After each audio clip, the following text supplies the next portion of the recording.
Hello hello, j'espère que tout le monde va bien, ici ça va extrêmement bien et je vous fais donc une nouvelle vidéo pour vous présenter les nouveautés de la version 3. Ce qui a justifié un changement de version majeur, c'est essentiellement le fait que les objets procéduraux ont désormais pris une réelle envergure dans le jeu, ce que je vais vous faire voir un peu plus tard. Et puis j'ai également modifié un petit peu l'interface et la façon d'utiliser le jeu. C'est des toutes petites modifications techniques mais qui ont des conséquences, je l'espère, favorables.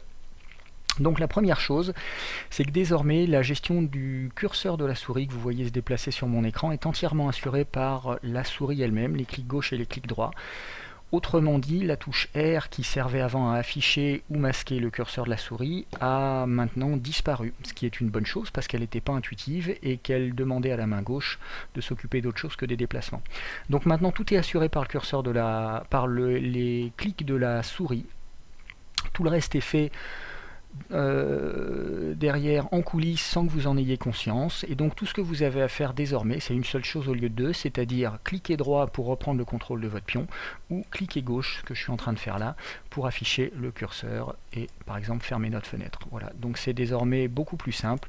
Le clic droit nous remet dans la peau de notre pion et éteint la souris, éteint le curseur, et le clic gauche le fait réapparaître et nous permet de gérer nos objets. Je vais par exemple créer ici un premier objet, je vais en créer un deuxième, et vous voyez que si je fais un clic droit, eh bien je peux me déplacer autour des objets, et si j'ai besoin de prendre le contrôle ou d'avoir accès à l'interface, un clic gauche pour aller récupérer mon objet ici. Je peux aller en chercher un autre, je peux fermer la fenêtre si j'ai envie, mon curseur est toujours là, et dès que je vais faire un clic droit, eh bien je suis de retour dans la peau de mon pion.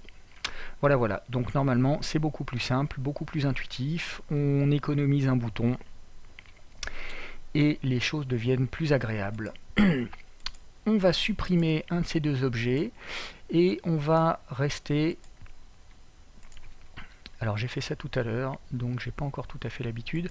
On va rester sur le deuxième objet parce que la deuxième chose que je vais vous présenter ici, et la dernière d'ailleurs pour que cette vidéo reste courte, c'est la gestion des proportions de l'objet.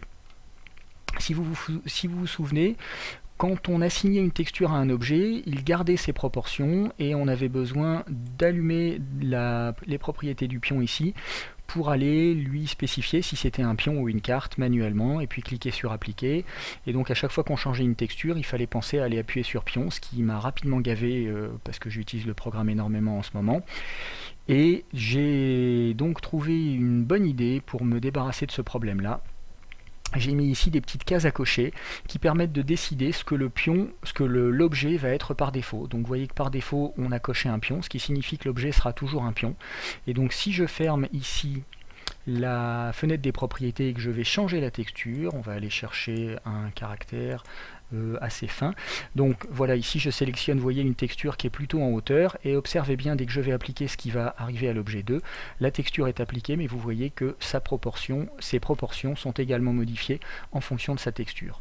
Si je vais chercher une autre texture, je crois que l'Amazone ici est beaucoup plus plate, et que j'applique, eh bien les proportions sont à nouveau appliqué automatiquement. Alors ça c'est quand on sélectionne un pion. Si on décide que c'est une carte et qu'on applique, eh bien les proportions qui seront appliquées seront celles d'une carte. Encore une fois, tout sera fait automatiquement. Si je vais chercher une autre...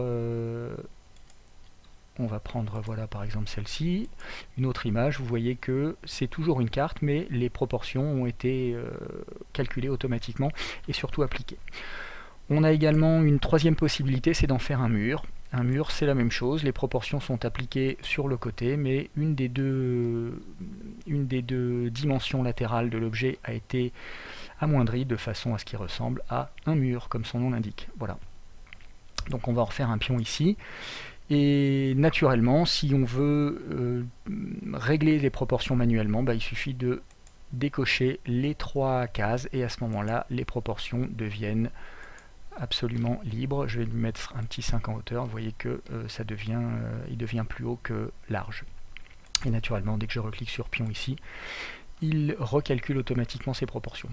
Voilà, ce sont deux petites choses. Techniquement, c'était pas très compliqué, mais la première en particulier, la gestion de l'interface, est à mon avis un gros plus dans le jeu. Ça rend les choses beaucoup plus intuitives et sympathiques. En tout cas, je l'espère. On verra ça à l'usage, comme d'habitude. Ça reste il reste tout à fait possible de faire évoluer ça.